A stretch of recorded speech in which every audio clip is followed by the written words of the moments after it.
Welcome to my channel. This is the school where time stood still. It's a story about a haunted school that I think you'll relate to if you've ever been to one. The bell tower chimes every hour, but the clock hands are frozen at 3:13 p.m. That's the first clue. The second is that the calendar on the wall hasn't moved for 40 years. But it's when you see the third that you know something is wrong. It's the students. They're all frozen in their seats, and as you walk past them, you can hear whispering. Is this a horror movie? No, it's actually scarier than that, because it's based on a true story. A few decades ago, a group of students were trapped inside their school, not because they were being kept there against their will, or because they had been turned into statues by the evil witch who lived in the woods and used them as her minions. No, they simply couldn't leave because the doors didn't open. They tried pushing and pulling, but they wouldn't budge, so they spent the night sleeping in their classrooms, hiding under their desks for fear of what might be lurking outside. In the morning, the doors opened again, and they all left without a single scratch on them. Some said they experienced the scariest night of their lives, while others said they didn't even close their eyes for a second.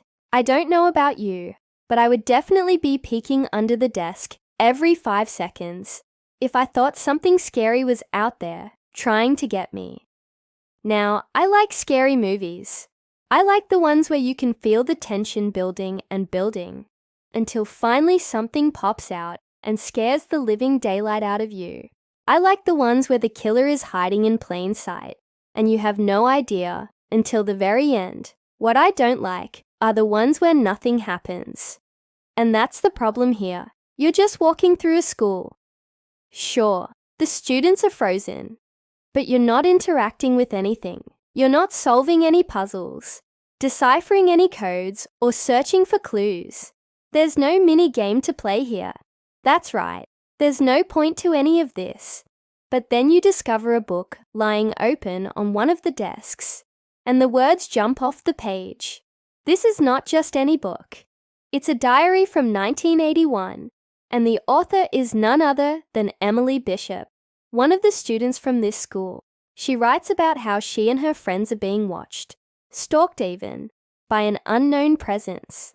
They try to ignore it, but the incidents keep escalating, and soon they're experiencing full-blown terror.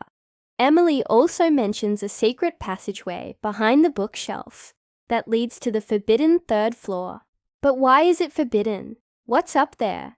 Why do the students always seem to forget about it? Well, you won't find out because Emily's diary ends abruptly. As you're exploring the school, you come across more clues. Bits of paper on the ground with numbers written on them.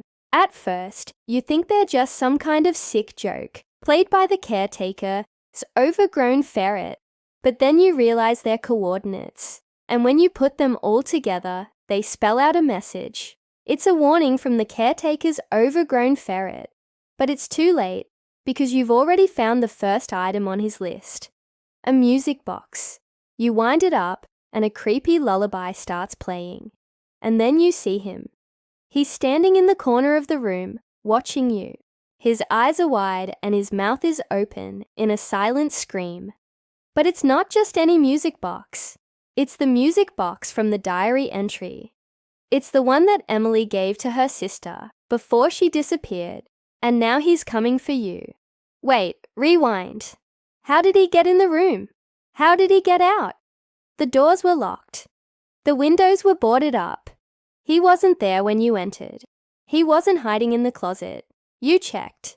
Then you remember the bookshelf. There's a secret passageway behind it that leads to the forbidden third floor, the one mentioned in the diary. But what's up there? The answer is whatever doesn't kill you.